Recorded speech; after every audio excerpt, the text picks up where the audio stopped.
আসামি পক্ষের যে আইনজীবীরা এখানে উপস্থিত ছিলেন তারা অনেক ইম্যাচিউর। তারা সন্ত্রাস বিরোধী আইনকে বর্তমান সরকারের আইন বলছে, আসলে এই আইনটা কিন্তু হাসিনাই বানিয়েছে। তারা আদালতের পরিবেশ স্থিতিশীল শৃঙ্খল পরিবেশ তৈরি করার জন্য তারা সবসময় তৎপর থাকে এবং বেশিরভাগ ক্ষেত্রে আপনারা লক্ষ্য করবেন এরা প্রত্যেকেই যুবলীগ, স্বেচ্ছাসেবক লীগ এবং সিদ্ধ ঘোষিত সংগঠন ছাত্রলীগের সক্রিয় কর্মী।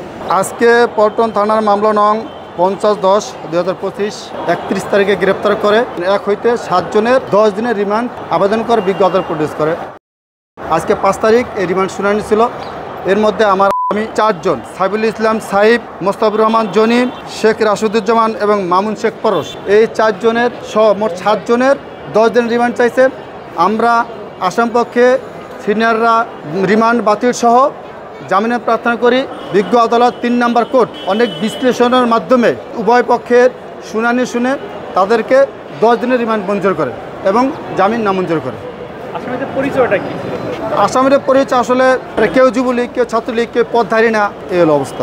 প্রয়োজনীয় প্রেক্ষাপট বা প্রয়োজনীয় উপাদান ছাড়া, রিমান্ডের যে প্রয়োজনীয় উপাদান এইগুলো ছাড়া এইভাবে 10 দিনই রিমান্ড মঞ্জুর করতে এর আগে আমরা কখনো দেখিনি। এটি নজিরবিহীন একটি বিষয় ছিল। আজকে কোর্টের যে শান্তিপূর্ণ পরিবেশ সেটি ছিল না এবং এই সময় কোর্টে হট্টগোলের মধ্যে পরবর্তীতে এই প্রত্যেকটা আসামিকেই 10 দিনের করে রিমান্ড প্রদান করা হয়েছে। 10 দিনের রিমান্ড চাওয়া হয়েছিল এবং 10 দিনের রিমান্ডই দেওয়া হয়েছে এবং এ ধরনের বিষয়টি আমাদের নজিরবিহীন, এর আগে আমরা কখনো দেখি নাই। হইচইটা আসলে কি কারণে হলো বলে আপনারা মনে করেন?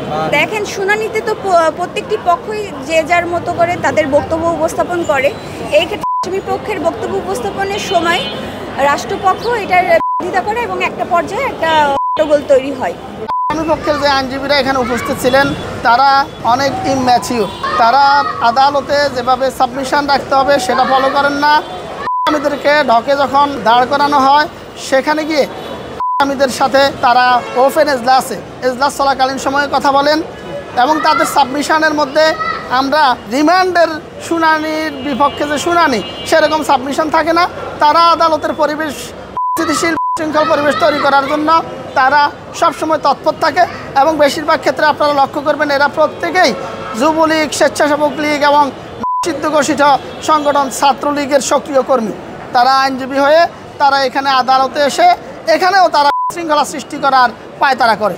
আইনের যে গ্রাউন্ড সেই গ্রাউন্ডে না গিয়ে তারা সন্ত্রাস বিরোধী আইনকে বর্তমান সরকারের আইন বলছে, আসলে এই আইনটা কিন্তু হাসিনাই বানিয়েছে। এটা আমরা আদালতকে অত্যন্ত যৌক্তিক উপস্থাপন করে আমরা আদালতকে বুঝিয়েছি।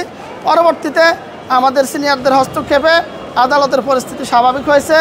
তেমন কোনো হট্টগোল আসলে হয় নাই, সামান্য টাকা দিয়ে নাম কাটানোর একটা অভিযোগ করা হচ্ছে।